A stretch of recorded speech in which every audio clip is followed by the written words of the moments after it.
That was one of the best rugby games I've ever seen in my entire life. 61 points to 49. Bristol Bears get the win in Loftus Versfeld, away from home, in the Highveld. What a game of rugby. I mean, I don't even want to try to do the math at how many points were scored, but over 100 points scored in this game.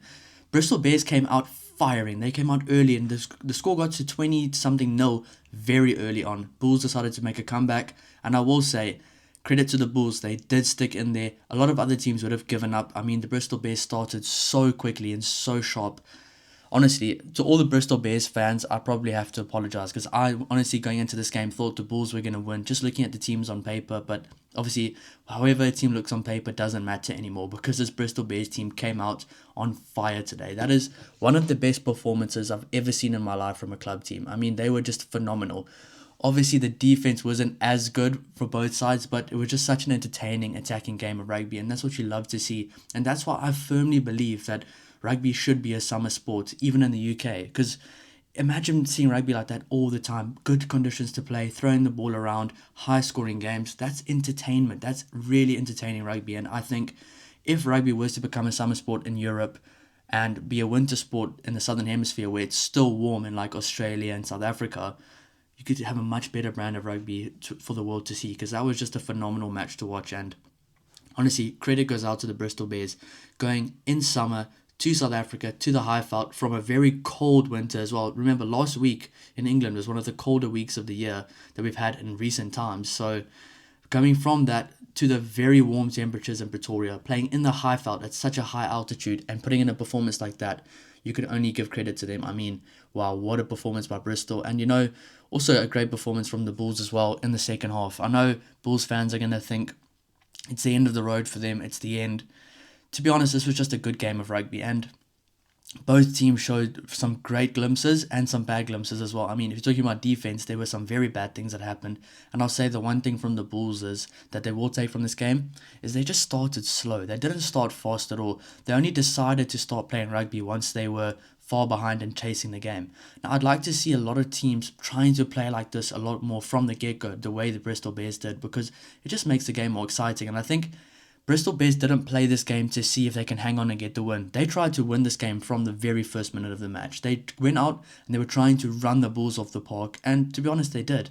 So, I mean, all credit goes to them. And I will say, I don't think the Bulls had a bad game. They just started very slow. They were very poor in the first opening 15 minutes, and that cost them. I really think, imagine the score was 0-0 after 15 minutes and the game went that way. The Bulls might have won the game. So, yeah, very unfortunate for the Bulls. I mean, there was a period there, especially in the first 15 minutes, where I thought the Bulls fans were going to start booing, and I'm pretty sure I heard a few, and it was just very shocking what was going on with the players on the field. And a start like that doesn't really come down to coaching. It comes down to the players. There was a lot of players I felt like in those first 15 minutes just didn't pitch up. I mean, the likes of Andre Pollard in the first few minutes of the game was shocking.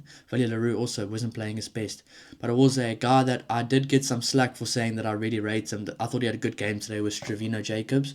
I thought Strevino Jacobs for the Bulls had a phenomenal game today. Sebastian Clark was good. Harold Foster had a better game today. David Creel had a better game. But I mean, on the Bears, every single player on the Bears team played well today. They were just throwing the ball around as if they were the Fijian Sevens team. They were just so fun to watch, and this Bears team has really got my attention, and I'm pretty sure this Bears team's got a lot of other people's attention as well. From where they were a year and a bit ago till now, it's just a completely different team, and all credit goes to their coaching staff, all credit goes to the players, because, I mean, this Bristol Bears team is on the up, and I think other teams should be starting to notice them. And, you know, I think this Bristol Bears team can go quite far in this tournament this year. Yes, they might not have the biggest names. If you were to put the two teams against each other, saying how they played against Toulouse, they don't have the biggest names. They've got Louis Rees-Zammit and Ellis Genge and a Mata, but they don't have all the stars that you like to see. But they've got players that they've brought in that have really bought into the culture of the Bristol Bears, that are playing the brand that the coaches want them to play. And it seems like this team is just playing for each other. I mean, they're on the up right now and they're trending in the right direction. And if this team keeps going this way, I'd like to see it. I can't wait to see what they're going to do in the Champions Cup and in the Premiership, because, I mean, Bears fans, I'd be very proud if I was you guys right now, because your team is just trending on the up right now. And where you were a few years ago or even a year ago to now is just unheard of. It's a completely different team. So, yeah, I mean, I've actually just got goosebumps from that game. That was such a good game of rugby, and that's the type of rugby you want to see played every week. Now, Bulls fans will be disappointed. I know the Bulls organisation will probably be calling for the axe for Johan Ackermann, but I don't think they should just yet. What I think happens now, I think the Bulls are now firmly out of the Champions Cup. They're firmly out of the Champions Cup. If they can just focus on the URC campaign now, they've got a great squad. They've got good players. I mean, the likes of a Sergio Peterson, Mpilo Gomede, Morne Smith, those guys made some really big impacts off the bench today. Gerard Steenkamp. Play those guys that haven't played that much. Give guys more of an opportunity. I mean, Jean-Andre Rudolph had another great game today. The guy is so skillful. Now I think the Bulls can just focus on the URC going forward. Focus on the domestic competition, work their way up that, and try and make the playoffs in the URC. If they go full focus at the URC now, I think they can actually make the playoffs. And I think at the end of the season, we're going to look back at this and they're going to say, this was a period where it was a new coaching staff, a whole bunch of new coaches, new players in key positions like Andre Pollard, new combinations. It takes time to get these things sorted. I mean, the Stormers didn't just become the Stormers they are right now overnight. They built the squad over the last few years. The Lions as well. The Lions right now are becoming a better team because they've built the squad. A few years ago, everybody was saying Lions need to leave the tournament, Cheetahs need to be in. But if you look, the Lions beat the Bulls this year, the Lions beat the Sharks this year.